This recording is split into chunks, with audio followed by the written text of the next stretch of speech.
Bonjour!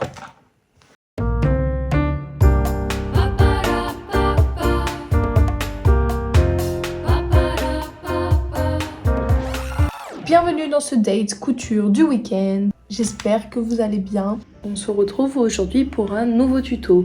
Comment coudre un col monté. Avant de commencer, petit rappel, si ce n'est pas déjà fait, allez sur l'article de notre blog ou checkez la barre d'infos pour accéder à cet article. Il vous aidera à préparer votre tissu avant de couper ou coudre vos patrons. C'est une étape essentielle. Et bien sûr, pensez à vous abonner pour ne pas manquer les prochains tutos et vlogs couture. C'est parti! Alors, passons maintenant au col monté, une étape clé pour une chemise bien finie. On se retrouve avec 2 pieds de col. Vous allez d'abord thermocoller une partie de votre col grâce au thermocollant.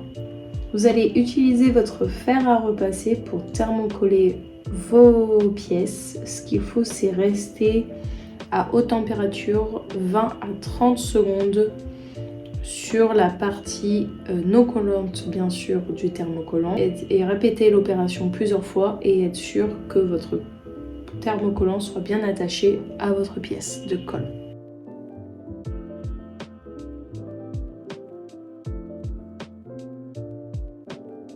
Deuxième étape, après avoir thermocollé, ce qu'il faut c'est placer vos 2 pièces de colle endroit contre endroit, puis piquer à 1 cm tout autour en laissant la base ouverte.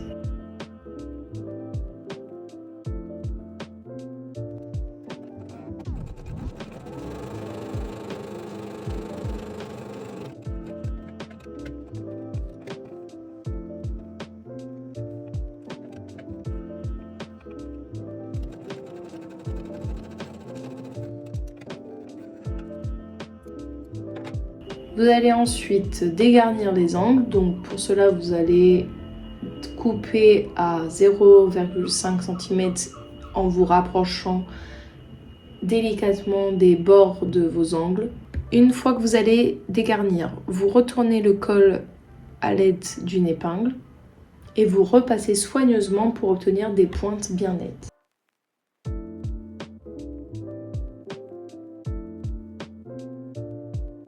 Pour assembler le col à votre corsage, on va faire la même technique que la patte de boutonnage. Vous allez d'abord piquer une première fois à 1 cm en plaçant les coutures d'épaule, l'écran de milieu dos et l'écran de milieu devant ensemble avec les repères du col également. Une fois que vous avez épinglé tous les repères ensemble, vous allez ensuite piquer à 1 cm. Vous pouvez ouvrir une première fois cette couture au fer à repasser et ensuite la plaquer vers l'intérieur pour vous aider. Ensuite, vous allez rabattre l'autre rebord de 1 cm, celui qui n'est pas cousu, vous allez le rabattre de 1 cm et vous allez l'épingler soigneusement sur la première ligne de couture que vous venez de faire.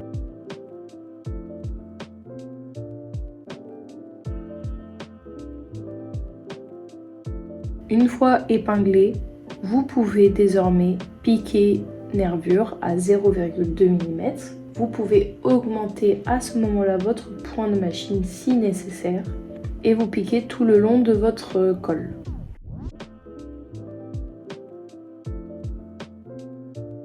Une fois cette étape faite, vous venez d'assembler votre col à votre corsage. Donc il est temps maintenant de préparer les finitions.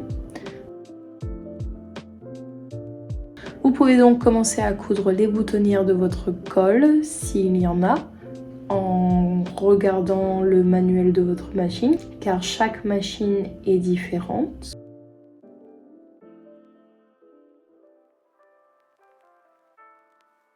Et une fois la boutonnière et le bouton placés, vous pouvez faire un dernier bon repassage pour fixer toutes les coutures. Et voilà, votre col vient d'être fait. N'hésitez pas à vous diriger vers la playlist dédiée sur ma chaîne ou votre livret. Bien sûr, je vous récapitule toutes les étapes en description et en commentaire. Si vous avez la moindre question, n'hésitez pas à les écrire. J'y répondrai au plus vite. Et je vous dis à très vite pour le prochain Date Couture.